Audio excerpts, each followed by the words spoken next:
What's going on, everybody? This is Ketchup here once again, and it's been a while since I've done one of these. A new balance patch has hit Mortal Kombat 1. Now, there's a lot of discussion going on over the Definitive Edition. Is this the end of Mortal Kombat 1? Are we going to get any more content? Yada, yada, yada.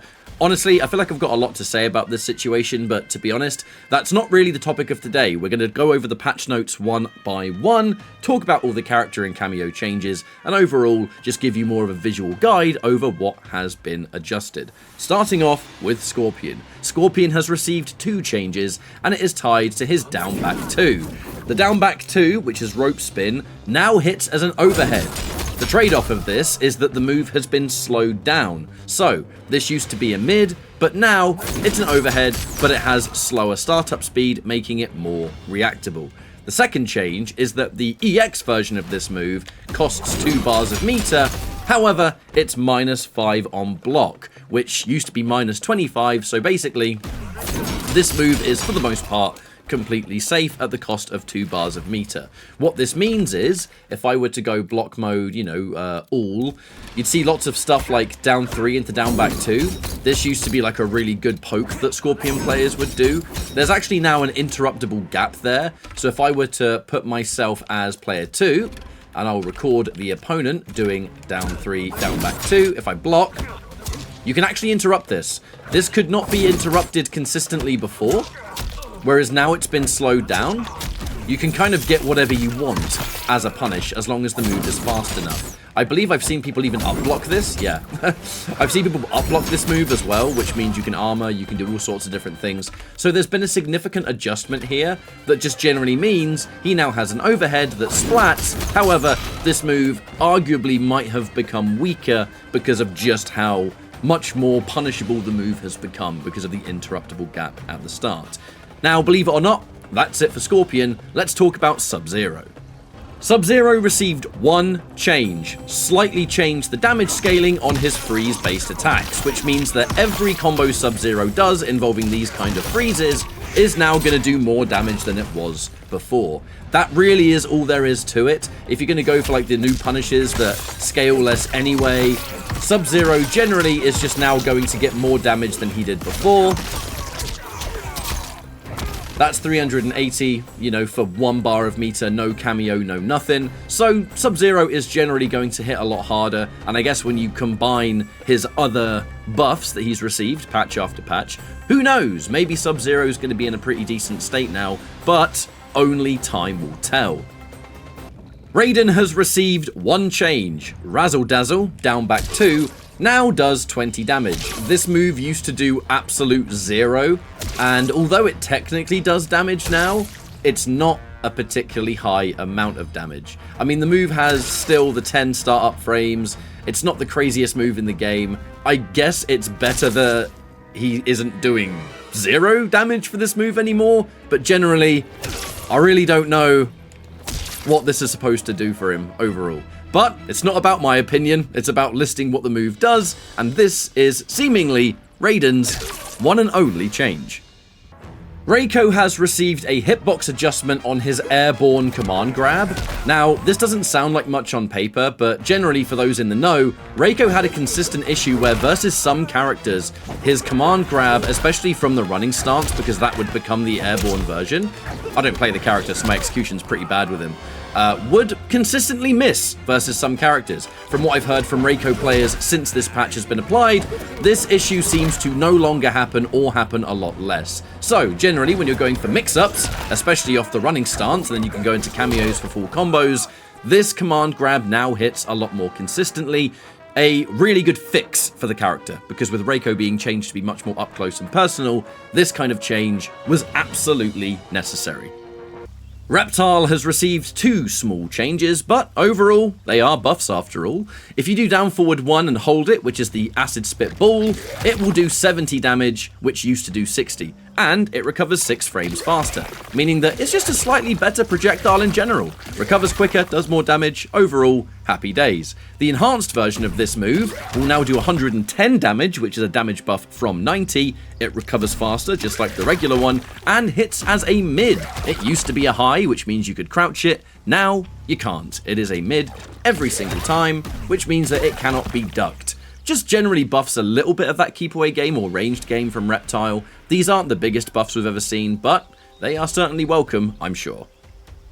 Alright, it's time for Li Mei, and this character has received 4 different buffs. They are generally frame data changes, so don't expect anything like new moves or anything. However, they are as follows. The Air Nova Blast recovers 3 frames faster, which basically means that if she whiffs it or whatever else, she just gets to move 3 frames faster in general, which, if you're doing this move in general, I think is just a decent tool overall.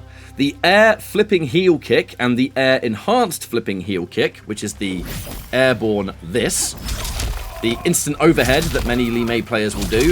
If this move misses, it recovers 6 frames faster on miss. That applies to the EX version as well. Again, it's all about having less recovery on these airborne moves, much like the Air Nova Blast.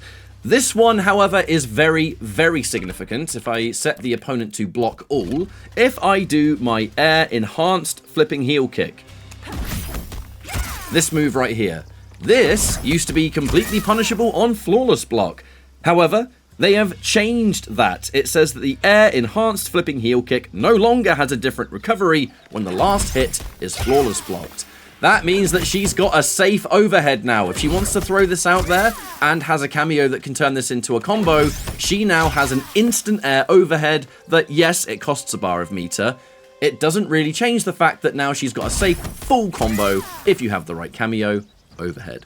The final buff that she was given is that her back forward 4 recovers 12 frames faster on miss. So it all comes down to less recovery in general, a safe EX overhead, and a lot of her air projectiles recover quicker if she misses them.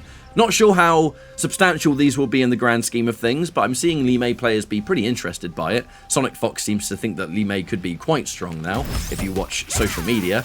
But, like I said before, only time will tell with this one. Tanya has had her forward 2 reverted back to being 14 startup frames. This move now comes out 2 frames quicker, which, with the move being slowed down, was a pretty hard point of contention for Tanya players. They did not like the fact that this string was narrowly slower, really. But to be honest, it kind of makes sense with how overall weak the character was seen to be with a lot of the changes to armor and stuff like that. So having the forward 2 reverted back means that you kind of get that original pressure that she once had before. The second change she received, which a lot of players are pretty happy about, is that there is reduced combo damage scaling after Drill Kick and the Umgadi Evade. It basically just means that all of your BMBs that use these kind of moves that you would go into cameos for or whatever else. I don't have the execution to play Tanya, unfortunately. I've never really touched this character too much. It just means that the combos are doing more damage, you know? So if you see those like optimized combos that people are going for and maybe some new pathing, I don't know, all of it's going to hit harder. I saw a corner Tanya Jax combo that did almost 500 damage. So yeah, that buff seems to already be taking a pretty significant effect for the character. And then you improve the fact that her forward 2 is now faster and back to what it once was. Overall, decent for Tanya. Tanya players do seem to be quite happy with these changes. Homelander has received 2 changes overall. Flight attacks no longer enable auto block. Now, I believe that might have something to do with the old Madame Bo unblockable reset thing that players were doing, which essentially means you can just call Madame Bo and then start doing this a whole bunch, and it seemed to reset the combo, and you can end it in something guaranteed.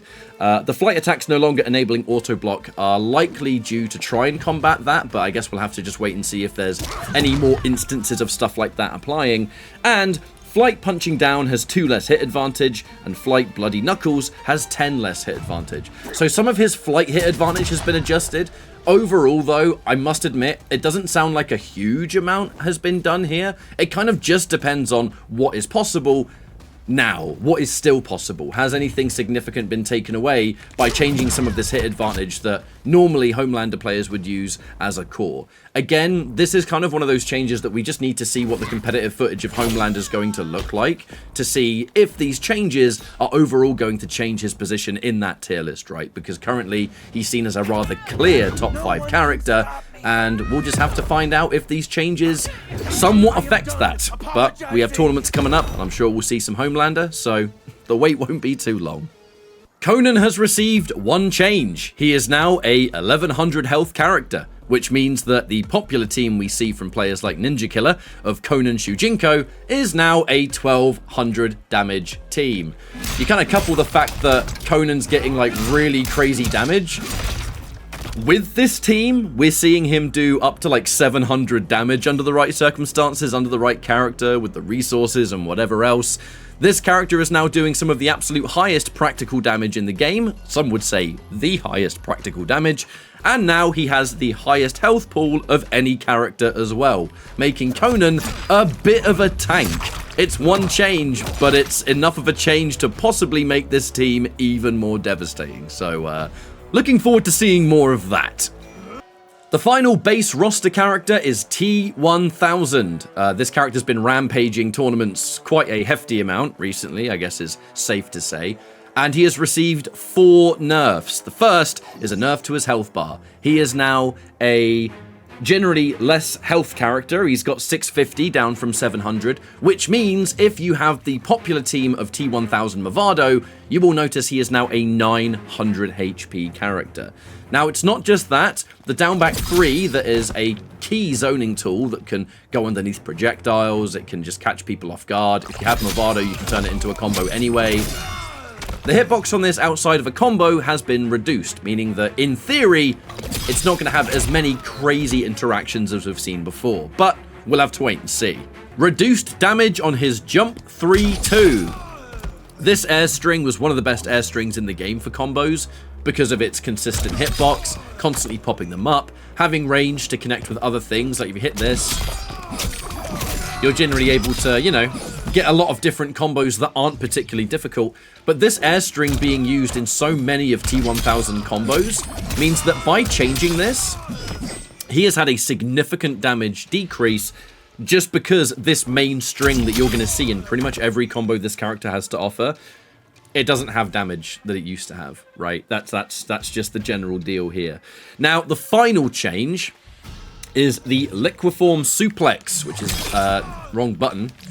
This move here. You can't win. A command grab that's key to his mix-up game because you can go for weird lows, you can go for overhead situations, you've got the grab here as well. With the right cameo, you get combos, which we've seen over and over again. That has been slowed down a small amount. It's 2 more startup frames. However, this now being slightly slower, that does mean that his command grab has been nerfed just on its speed. It's unclear, it's hard to tell sometimes. Sometimes the patch notes don't necessarily cover every single character. And there are things that slip through the cracks in terms of character changes. Rain's jump 3-2 was a key example. But for now, 4 nerfs for T1000. Rejoice if you hate this character. But I wonder if we'll still see him in competitive. He's probably still decent. Surely. Right, it's time to talk about the cameo fighters. Frost has received mostly cooldown changes. The Ice Wall refill rate has been increased and the cooldown reduced by 1 second. Refill rate after follow-up also increased. This means that the recovery on this general stuff that Frost is doing has been sped up, which is really useful because I like to play the Sector Frost team, for example.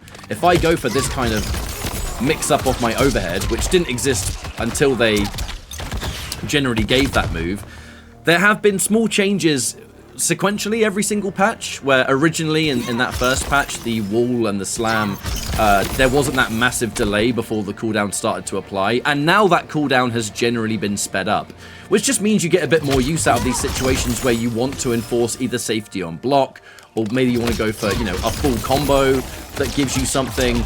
It just means that all the stuff that you're already doing with Frost now just has a better cooldown attached to it. It's not exactly going to be a lightning fast cooldown, but it's better than it was, and might give some teams a bit more reason to use this move, because it was very expensive before, and with its slow cooldown, it was very hard to justify it.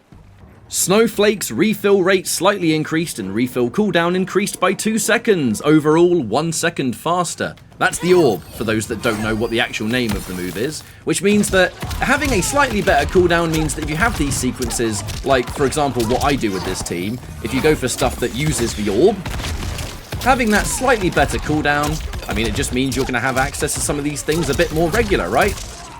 Let's go for the orb again. Haha. Get thrown, idiot. Watch this combo. I'm going to kill you now. Ba. Yeah, generally, they are cooldown changes to Frost. They don't change much outside of that, but I think cooldowns have generally been quite an issue with Frost in this game. And again, even though they're not fast cooldowns, it's better than what we had before. So, as a Sector Frost player, I'll take it.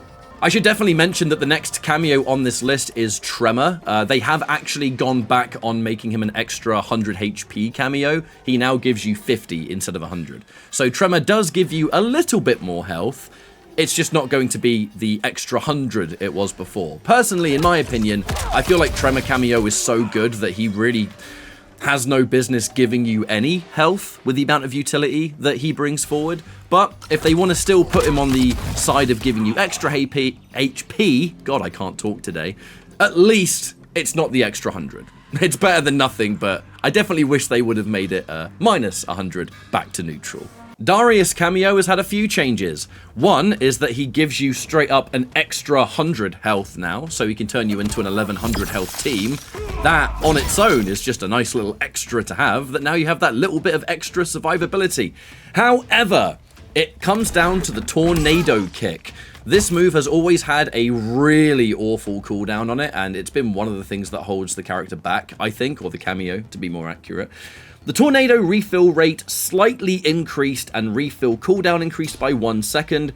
Overall, 6 seconds faster. The refill rate after follow-ups has also been increased. It generally means that when you use this tornado kick, recharge is better than it was before. Even here, ending a combo in the back cameo, if you look at the top right of the screen here, it even starts regenerating while the move is being activated, and it keeps the ability to give you that extra bar of cameo just for executing the back ender of this tornado kick. So using this as an ender means that you actually have a pretty decent cooldown attached to it. Using the tornado kick for various situations. Another thing that's been slightly improved, it depends on the kind of combos that you want to go for. Let's say I want to just go for an overhead here. You've got a lot of different options available to you. I haven't done these combos in a very, very long time. But having better cooldowns, especially I'm really kind of eyeing up this move. The fact that it starts to regenerate immediately after being executed. I think there's going to be some avenues where you can get a really nice damage ender and not have to power through too much of your cameo. So, Darius, better cooldowns overall and turns you into a 1100 HP character if your character already doesn't take health away. So overall, nice changes. One change for Motaro cameo, but it's a big one. No longer takes health away from you, which means that loads of teams that used Motaro before, but they did have to take a significant, reduction in their damage, now you have no, health reduction at all. You get to just play the game as normal, not worry about having 50 less HP. If you're playing like a Gyrus Motaro, for example, that's a really big change. You're just not as squishy. And the reason I have Sector here, I mean, come on. We just saw Sector win one of the largest MK1 tournaments of the year with Sector Motaro. Now you have no health penalty. A lot of these teams just become a little bit more dangerous. That's the only change, it seems, for Motaro, but that is incredibly significant. Goro has had cooldown adjustments to his Raise the Roof. Not just the Raise the Roof, but the follow-ups as well. Anything that would normally apply, Goro has now had some cooldown increases. It doesn't seem to be crazy faster. However, I feel like the actual speed of the regeneration itself is the big one here. You still have that delay. If you're looking at the top left, there's still going to be a delay when you've used Raise the Roof, but the refill rate, it actually mentions being overall 1 second faster. It says specifically Raise the Roof refill rate slightly increased and refill cooldown increased by 3 seconds, and the refill rate after follow-ups has also been increased. So, no change to the utility, but Goro, one of the biggest things that held him back was straight up the worst cameo cooldowns in the game. They've done a little bit to somewhat alleviate that, but he's definitely still not going to be a cameo that comes back as lightning fast as the others. But it's faster than before, and if you're a Goro cameo fan, I mean, at least it's a bit faster. Kano cameo has had one change. His forward throw, which used to do 110 damage, now does 130. So if you're working the forward throw into your game plan with Kano, it just means that his grab's doing more damage than before. It's not really something that I really saw any Kano players talk about overall, but again, a damage increase is better than nothing here, and that is going to be your lot for Kano cameo so far. Sub-Zero cameo, like many of the other cameos, has had cooldown buffs. So the Iced Out, which is your forward cameo, the freeze, it says the refill rate slightly increased and refill cooldown increased by 2 seconds, overall 1 second faster. So, using this stun in general combos or whatever it is you want to go for, now it just comes back a little bit quicker, which, you know, if you're using this in all of your combos in general, then it's another thing that just is nicer to have, I suppose. Especially if you use it in like prolonged setups, like you're playing a Quan sub or maybe a Rain Sub-Zero where you're constantly trying to go into the charged back forward one. There's a lot of extra help there. But speaking of extra help, the Arctic Armor and its follow-ups has also had the cooldowns adjusted.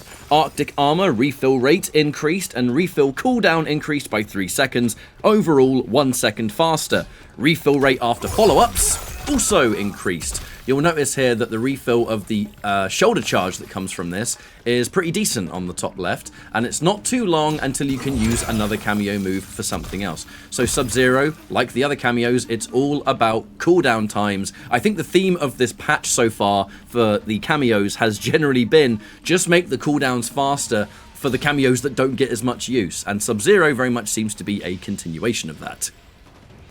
Kung Lao cameo. The orbiting hat and the wobbly hat lasts twice as long as it did. You'll notice it's out for quite a while now. That's the only change to them. Them being active double the time it was before, being able to get your sort of combos.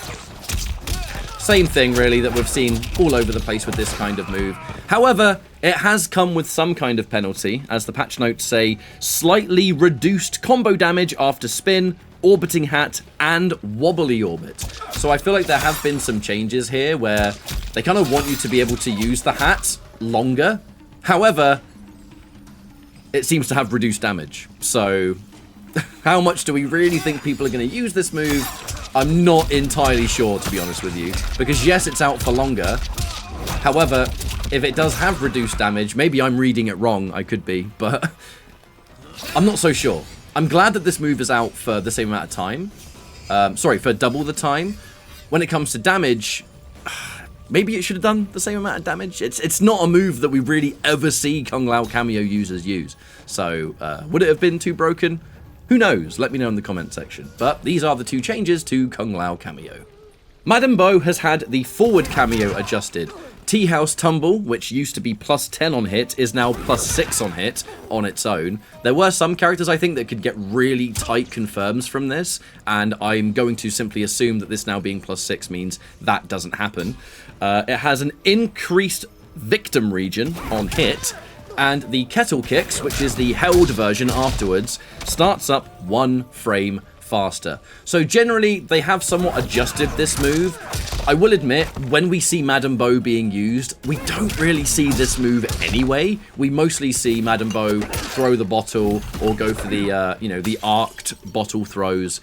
And this is the only change that seemingly she was given, which is a change to the forward cameo and a startup change on the follow-up. So very, very small changes. I definitely think that being plus 6 on hit means you're not going to get as much pressure. Granted, I didn't really see Madame Bo players use that for plus frames anyway. So, do I think this is overall going to be a huge change? To be honest with you, no. If they ever were to change the bottles in any way, that would massively nerf the character. However, we're not really seeing people use this move all that much, to be completely honest with you. But that's it. These are the changes that we've seen in the latest balance patch for Mortal Kombat 1. There might be some that, again, slip through the cracks. I know sometimes patch notes, I say sometimes, almost every time, that changes happen that aren't in the patch notes. So, you know, I'm never going to say never in that regard. I'm always kind of expecting there to be other sort of hidden changes. However, I'm sure we'll find out about them in the coming days or weeks. And overall, this is just what the patch has done so far. So, thank you for watching. Hopefully this video helped you out. And I will see you next time. Take care.